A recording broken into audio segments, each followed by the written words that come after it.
আলাইকুম রহমতুল্লাহি বারকাত। একদিনেই ইন্ডিগোর ৫৫০ ফ্লাইট বাতিল।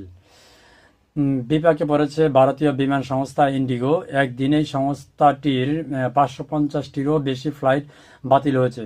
কেবিন ক্রু সংকট ও প্রযুক্তিগত জটিলতা টানা ৩ দিন ধরে এমন বিপর্যয় ঘটছে বলেই দাবি করছে ইন্ডিগো। ভারতীয় বিমান সংস্থাটি প্রতিদিন প্রায় ২,৩০০ ফ্লাইট পরিচালনা করে।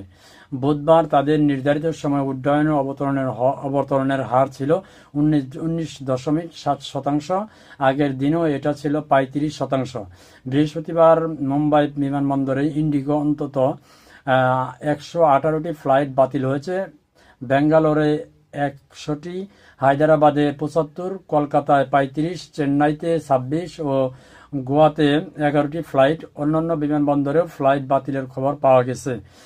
২০ বছর বয়সী এয়ারলাইনটির জন্য এটি একটি রেকর্ড বলছেন এনডিটিভি। ইন্ডিগো জানিয়েছে, আমাদের আগামী ২-৩ দিন আরও ফ্লাইট বাতিল হবে। ইন্ডিগোর ফ্লাইট বাতিল শিডিউল পরিপর্যায়ের কারণে যাত্রীদের ভোগান্তির চরম আকার ধারণ করে।